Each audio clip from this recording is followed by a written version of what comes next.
اگر دودھ ابالتے ہوئے گھر میں گر جائے فرش پر یعنی ضائع ہو جائے تو اس کے کیا نقصانات ہیں، یعنی مالی نقصانات کے علاوہ روحانی طور پر اس گھر میں کیا آفتیں آتی ہیں اور کیا یہ بدشگونی کی علامت ہے؟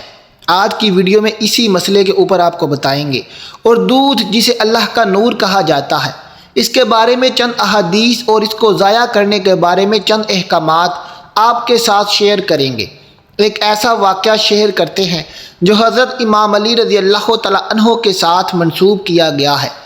کہا جاتا ہے کہ دربار خلافت میں حضرت علی رضی اللہ تعالیٰ عنہ کے پاس ایک خاتون آئی اور ہاتھ جوڑ کر عرض کرنے لگی کہ اے علی، ہمارے گھر میں جھگڑے بہت رہتے ہیں، ہر طرف تنگ دستی کا راج ہے، کوئی کسی سے محبت نہیں کرتا اور کوئی کسی کی خاطر اثار نہیں کرتا، ایسا کیوں ہے؟ اس عورت کا یہ سوال کرنا تھا کہ حضرت علی رضی اللہ تعالیٰ عنہ جنہیں باب العلم کہا گیا ہے، یعنی شہر علم کا دروازہ کہا گیا ہے، حدیث میں فوراً معاملے کی تہ میں پہنچ کر یہ حضرت علی کی شان تھی کہ چند لمحوں میں انہوں نے وجہ اور حقیقت کا سراغ پا لیا۔ انہوں نے کہا، اے خاتون، مجھے تم یہ بتاؤ کہ جب اپنے گھر میں اللہ کا فراہم کیا گیا رزق استعمال کرتے ہو تو اس میں کچھ ضائع بھی ہوتا ہے؟ اس عورت نے جواب دیا کہ یا علی، جب میں اپنے گھر میں دودھ ابالتی ہوں تو وہ تھوڑا ابل کر زمین پر گر جاتا ہے۔ حضرت علی رضی اللہ تعالیٰ عنہ مسکرائے اور جواب دیا کہ اے عورت، جب جب اللہ کا دیا گیا رزق پامال ہوتا ہے یعنی پاروں میں آتا ہے تو اس کی توہین ہوتی ہے، اس گھر سے رزق اٹھ جاتا ہے، بے برکتی آ جاتی ہے۔ چنانچہ جب تنگ دستی اور غربت آتی ہے تو تمہارے گھر میں لڑائیاں جھگڑے ہوتے ہیں اور پھر بے سکونی بے برکتی آتی ہے۔ تم اللہ کے دیے گئے رزق کی حرمت بحال کرو اور ضمانت لے لو کہ تمہارے گھر میں برکت اور سکون اور رحمت واپس لوٹ آئیں گے اور سب کے دلوں میں اللہ تعالیٰ محبت ڈال دے گا اور اللہ تعالیٰ تمہارے گھر میں رزق کی فراوانی عطا کرے گا۔ خواتین و حضرات، بظاہر یہ بڑی معمولی بات لگتی ہے۔ اکثر ہم اپنے گھروں میں دیکھتے ہیں کہ مائیں بہنیں چولہے پر دودھ ابالنے کے لیے رکھ دیتی ہیں اور پھر وہ دودھ چولہے کی تیز آگ پر ابلتا رہتا ہے اور وہ اپنی بے خیالی سے اس کو بھول جاتی ہیں اور اللہ کا نور، اللہ کا دیا گیا یہ رزق ضائع ہوتا رہتا ہے۔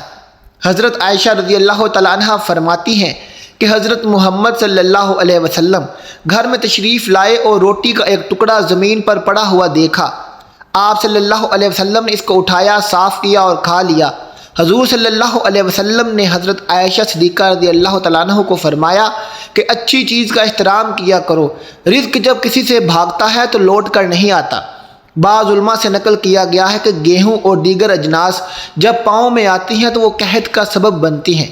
ابن ماجہ ہی کی ایک روایت ہے کہ حضرت عبداللہ بن عمر رضی اللہ تعالیٰ عنہ سے روایت ہے کہ ہم 10 آدمی حضور صلی اللہ علیہ وسلم کی خدمت میں حاضر تھے۔ آپ صلی اللہ علیہ وسلم ہماری طرف متوجہ ہو کر ارشاد فرمانے لگے، 5 چیزیں ایسی ہیں، خدا کی پناہ مانگتا ہوں ان چیزوں سے کہ تم ان کو اپناؤ۔ جب کسی قوم میں بے حیائی فی الاعلان ہونے لگے تو طاعون مبتلا ہوں گے اور ایسی ایسی بیماریوں میں گرفتار ہوں گے جو ان کے بڑوں کے وقت میں نہیں ہوں گی۔ جب کوئی قوم ناپ تول میں کمی کرے گی تو قحط، تنگی اور ظالم حکمران ان پر مبتلا کر دیے جائیں گے، اور جب کوئی قوم اہل شکنی کی مرتکب ہوگی اللہ تعالیٰ ان کے دشمنوں کو غالب کر دے گا اور ان سے ان کے اموال چھین لیے جائیں گے۔ آج یہ تمام باتیں ہمیں اپنے ارد گرد سچ ہوتی نظر آتی ہیں۔ بحیثیت مسلمان قوم بدقسمتی سے ہمارے اندر یہ تمام چیزیں سرایت کر چکی ہیں۔ ہم اللہ تعالیٰ کے رزق کو پامال کرتے ہیں، ہم کم تولتے ہیں، ہم جھوٹ بولتے ہیں، ہم عہد شکنی کرتے ہیں۔ چنانچہ ہم دیکھتے ہیں کہ ہمارے اوپر اللہ تعالیٰ کے عذاب مختلف صورتوں میں نازل ہوتے ہیں، طرح طرح کی بیماریاں، نت نئے علام اور غم ہی ہمارے اوپر نازل ہوتے ہیں، اور ایسی ایسی بیماریاں جن کے بارے میں ہم نے کبھی سنا بھی نہ تھا۔ چنانچہ ہم دیکھتے ہیں کہ رسول اللہ صلی اللہ علیہ وسلم کے فرمان کے مطابق ہمارے اوپر بدعنوان اور ظالم حکمران مسلط کر دیے گئے ہیں، اور چونکہ یہ امت عہد شکنی بھی کرتی ہے تو رسول اللہ صلی اللہ علیہ وسلم کا یہ فرمان سچ ہوتا نظر آتا ہے کہ آج 1.5 ارب مسلمان ہوتے ہوئے بھی یہ دنیا میں رسوا ہیں۔ تمام مسلمان دنیا میں مغلوب ہیں اور دوسری قومیں ہم پر غلبہ پائے ہوئے ہیں۔ مشکلات میں ایک حدیث نقل کی گئی ہے کہ رسول اللہ صلی اللہ علیہ وسلم نے فرمایا جو شخص مسلمانوں پر ان کے کھانے کو 40 دن تک روکے رکھے، یعنی باوجود سخت ضرورت کے فروخت نہ کریں اور ذخیرہ اندوزی کر لیں، تو حق تعالیٰ اس کو کوڑ کے مرض میں اور افلاس میں مبتلا کر دیتا ہے۔ اسی طرح ایک اور حدیث میں ارشاد ہے کہ جس گھر میں شراب، دف، تنبور اور تصویریں ہوں گی تو گھر والوں کی دعا قبول نہیں ہوگی اور رحمت کے فرشتے اس گھر میں نہیں آتے اور اللہ تعالیٰ اس گھر سے برکت کو اٹھا لیتا ہے۔ یہ تمام چیزیں 1400 برس پہلے ہمارے آقا حضرت محمد صلی اللہ علیہ وسلم اور ان کے صحابہ کرام نے ہم تک پہنچا دی تھیں، مگر ہم بھلائے بیٹھے ہیں۔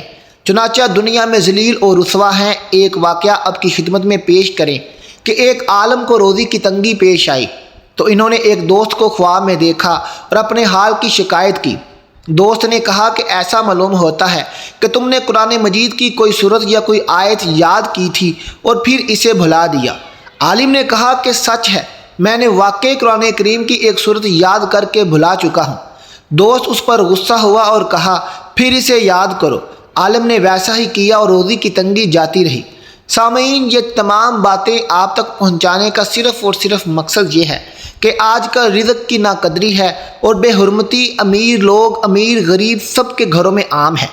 نہ صرف شادی بیاہ میں بے دردی سے کھانا ضائع کیا جاتا ہے، بلکہ عام طور پر کچن میں بھی خواتین برتن دھوتے وقت سالن، چاول اور روٹی کے اجزاء کو پانی میں بہا کر نالی کی نظر کر دیتی ہیں، یہ جانتے بوجھتے ہوئے بھی کہ ہم اللہ کے رزق کی توہین کرتے ہیں، اور چنانچہ رزق کی تنگی کے اسباب ہم پر نازل ہوتے ہیں۔ اکثر خواتین کو یہ کہتے ہوئے سنا گیا ہے کہ ان کے خاوند یا بچے ایک وقت کا بنا ہوا سالن دوسرے وقت میں نہیں کھاتے، اور بڑے فخر کے ساتھ یہ بیان کیا جاتا ہے کہ وہ کھانا کوڑے کے ڈبے میں پھینک دیتے ہیں۔ گھر کے کوڑا کرکٹ میں روٹی اور دیگر نعمتوں کو بغیر اللہ کے ڈر سے پھینک دیا جاتا ہے۔ ہم ایسا کرتے ہوئے ان معصوم بچوں کو کیوں بھول جاتے ہیں جو پیٹ کا رزق بھرنے کے لیے غلاظت کے ڈھیروں سے گلا سڑا پھل اور سبزیاں اکٹھی کرتے ہیں؟ ان سفید پوش لوگوں کو کیوں بھول جاتے ہیں جو ایک وقت کا کھانا اپنے معصوم بچوں کو دے پاتے ہیں اور دوسرے وقت محتاج اور لاچار ہوتے ہیں؟ اکثر بیویاں بڑے شوق سے، بڑے فخر کے ساتھ یہ بیان کرتی ہیں کہ اگلے دن کا بچا ہوا کھانا اگر رکھوں تو میرے میاں ٹرے اٹھا کر دور پھینک دیتے ہیں۔ اگر ایسا ہی ہے تو کیوں نہ اپنی ضرورت کے تحت روز کھانا تیار کیا جائے اور جو اضافی کھانا ہو وہ ضرورت مندوں میں بانٹ دیا جائے۔ روٹی کے چکر میں انسان کہاں سے کہاں نکل جاتا ہے، اپنا وطن چھوڑ دیتا ہے، دوسرے ممالک میں جا کر مزدوری اور محنت کرتا ہے، تب جا کر لقمے نصیب ہوتے ہیں۔ اور جن کو اللہ تعالیٰ وافر مقدار میں رزق عطا کرتا ہے وہ کیسے بے دھیانی میں رزق کی توہین کرتے ہیں۔ اللہ تعالیٰ سے دعا ہے کہ اللہ ہم سب کو ہدایت اور توفیق نصیب عطا فرمائے، ہم سب کے عطا کیے گئے رزق کو ضائع نہ کرے، اس کے عطا کیے گئے رزق کی توہین اور بے حرمتی نہ کرے، اور اضافی رزق میں دوسروں کو بھی شریک کرے اور اللہ اور اس کے رسول کی خوشنودی حاصل ہو۔ دوستو، آپ سے ملتے ہیں اگلی ویڈیو کے ساتھ، تب تک اپنا بہت خیال رکھیے گا، چینل کو سبسکرائب کر دیجیے گا۔ اللہ حافظ۔